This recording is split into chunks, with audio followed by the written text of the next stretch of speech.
Hello, my name is Joanna and I'm a fourth year medical student in New York City. Thank you for those people who have subscribed to my channel, and I apologize for being away so long, but we are back. And in today's video, I want to talk about how to make sure you increase your score from step 1 to step 2. So personally for me, I was not very confident in my step 1 score, and I was able to increase my score by 27 points when I took step 2. And so today I'll be talking about some tips on how to do that. I think this video will be especially helpful for those students who have taken step 1 and are not very confident in their score and want to ensure that they're able to increase their score by step 2 CK time. Soon step 1 will be pass-fail, so I'm not sure how things will change in the future, but that's not what we're talking about right now. We're focusing on today. So the first thing you want to do is make sure that you are studying very well for each of your shelf exams during your M3 year. What do I mean? Focus on UWorld. The things that you can use to study kind of change per rotation, and I believe I have some videos on certain rotations, and the rest of them I will put videos for on how I study and what resources can be helpful. But the main thing you want to do is make sure that you are doing your UWorld questions. Ideally, you would complete your entire first pass of the UWorld bank for step 2 CK before you finish your third year. So before you start dedicated period for step 2 CK, you should have already finished your first pass. I was about 100 or a few hundred questions off. I think 400 or 500 questions left by the time I started my dedicated period, and those were all for medicine. I had an abbreviated medicine rotation because of the pistachio, I'll say. I had an abbreviated medicine rotation. It was 6 weeks as opposed to 8, and 2 weeks is a lot of time when it comes to practice questions, so I wasn't able to finish all my medicine questions. But for every other rotation, I did finish my questions. So that's the first thing you want to do. You want to make sure that for each rotation, you are prioritizing your UWorld questions and try as hard as you can to complete your first pass before you enter dedicated. The second thing you want to do is to set a goal and to be realistic. So what I mean by set a goal and be realistic, I mean you're going to choose how long your dedicated study time is going to be and what score you want.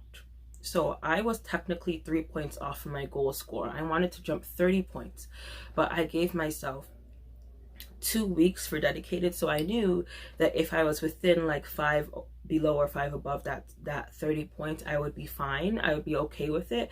So had I gotten a few points lower, I would have still been okay with it because I chose to study for only 2 weeks. I chose 2 weeks because I really wanted to take a break before I started M4. I front-loaded my M4 schedule so that I can relax before starting residency in the spring semester. So I only have very light electives in my spring semester, but that means I have all my cores in the beginning of M4. I have my sub-internship in medicine, I have my ICU rotation, I have my emergency medicine rotation, and an audition elective, which I'm doing right now.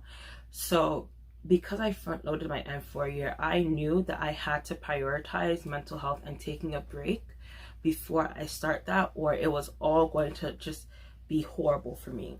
There's also one saying that goes around sometimes, you might have seen it on Reddit or something: 2 months for step 1, 2 weeks for step 2, 2 pencils for step 3. Don't listen to it, but I just personally felt that 2 weeks was good for me. Most people do it in 2 to 3 weeks, but a lot of people take more time. It's up to you. But make sure that that time is realistic to your goal. You're not going to jump 50 points in a week and a half. It's not going to happen. You're probably not going to jump 50 points in 2 weeks. It's not going to happen. So that's what I'm saying. Set your goal and be realistic. The next thing you want to do, step 3 is, or number 3, is you're going to look at the scores of all your clerkship exams and prioritize which one you want, which areas you want to focus on heavily when you're reviewing. Most people are going to pick medicine because most of your exam is medicine or surgery. It just so happened for me that medicine was one of my weaker shelf exams, so I did prioritize medicine, but I basically did it by shelf exams. Which ones did I score lower on and which ones did I score higher on? I had surgery right before my dedicated, so I didn't focus too much time on surgery. I had medicine, my first block of M3, and it was my lowest score, so I focused mostly on medicine. I focused on medicine, I focused on peds because that was something that I didn't score too well on just because the breadth of the information, and it was also abbreviated to 6 weeks instead of 8. And what else did I focus on? Family medicine, just because that's kind of like where you'll see those almost throwaway topics. So you'll see dermatology there, you'll see a lot of MSK in there, and it's kind of like the outpatient version of internal. So those are the three that I really focused on in terms of reviewing. And when I mean reviewing, I mean you're going to be either reading a text for it to watching some videos or something like that. So then step 4 is you're going to pick your resources. The gold standard is UWorld. You should prioritize your UWorld. During dedicated, I would wake up every day and I would start my day with 4 to 5 blocks of UWorld, timed, and just go straight through, because I really wanted to make sure I was getting through my questions. Then after I review most of those questions or all of those questions, I would then start reviewing based on the topic I was weak in.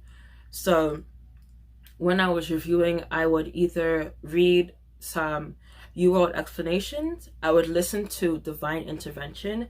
His podcasts are amazing.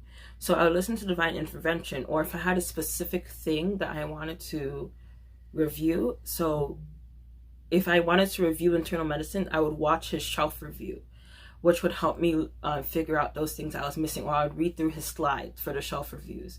So that's what I mean. You can also use books like Step Up to Step 2 CK. I recommend Step Up to Medicine, to be honest. So a lot of times if I was reviewing and I had some time to read, I was reading Step Up to Medicine. It's much better than Step Up to Step 2 CK. So I would do my question in the morning, review my questions, and then I would start content review, which was either a Divine Intervention podcast or it was reading through Step Up to Medicine. If there was something that I noticed that I kept getting the question wrong for, I would watch the Board and Beyond Step 2 CK video for it, and that would help. So it was really bare bones what I used. It was UWorld for questions, Divine Intervention Step Up to Medicine for review, and then the other tidbits were Boards and Beyond Step 2 CK as needed. That was it. You do not need any more than that. You do not need amboss questions. You do not need the USMLE, what is that, RX. You don't need those questions. You don't need anything. It's very bare bones, because the more things you add in, the more overwhelmed you're going to get, especially because most times you don't have as much time to study for this as step 1, and you do not want to overwhelm yourself. So keep it very bare bones. I highly recommend Divine Intervention. I highly recommend Step Up to Medicine. Everything else, and then Boards and Beyond as needed. Which, on that note, I would say if you are starting your third year, your rotations, or you're in the middle of your rotations, while you're prioritizing UWorld, if you're looking for things to do a content review, a lot of people use online med ed. I also use online med ed, but since I use some of Boards and Beyond for Step 2 CK dedicated, I can say that those videos are also very good.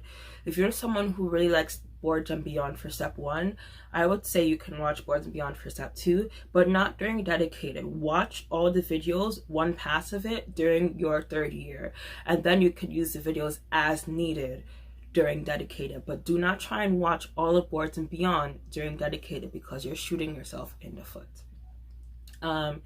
And I think I'm up to number 5 and number 6, who knows.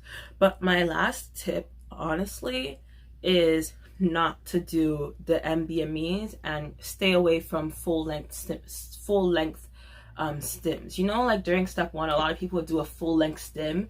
So they would do like MBME 8 and a free 120 in one day so they can feel the time and whatnot. I do not suggest you do that, because you're gonna get yourself tired. It's just so long, and then after you do your full-length stim, you're actually taking another whole day out of your dedicated period to review everything. It just doesn't make any sense. And just in general, don't take the MBMEs for Step 2 CK, because they're not very good. I don't know what everyone else is saying. I know Reddit says some other things. I personally, and I took all of them, they are not good, and they honestly wasted some of my time. So I wouldn't take them if I were you. I don't think it's necessary. Maybe take one and then see how it goes, and then you can take the other 2 if you want. But if you don't take any, you'll still be fine. I say prioritize the UWorld essays. Those are really good. And then my final tip, I guess, just for exam day, you know more than you think you know, and you know more than you know more. That's just it. Be confident and be calm. I scored on the actual step 2 exam. I scored 12 points higher than any assessment that I had taken beforehand, the UL essays and the MBMEs. And just other game day. I said game day, but it is game day. Other tips for that day: get enough sleep during all of dedicated. Make sure you're getting enough sleep, not just the week or the few days following up to the exam. All of dedicated, you are sleeping 7 to 8 hours. You are going out for walks or exercising or whatever that you do. I was going out for a walk every single day of dedicated, or like going outside with my niece and nephew. And you are eating well. You're not like studying and eating like ramen noodles. You're like trying to eat good food so that you're healthy. So then the day of the exam, I suggest light breakfast, bring some really good snacks. I brought like, what is it called? A charcuterie? Those, I bought like a mini charcuterie board type of thing. It was like an adult Lunchable, I'll call it. It had like crackers, had like some deli meat slices, some cheese slices. I brought that. I got the skinny dipped almonds. Oh my gosh, those are so good.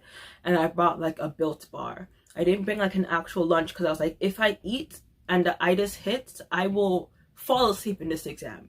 I will, because I have fallen asleep in exams like first year medical school because I ate like a chopped cheese before I went for the exam. Dumb. No. And so yes, because I do not want to ramble on and on like I do in every other video I post, I will stop here. If there's any specific questions on step 2 or even step 1, please comment down below and I will answer all of them because I have the time as never before.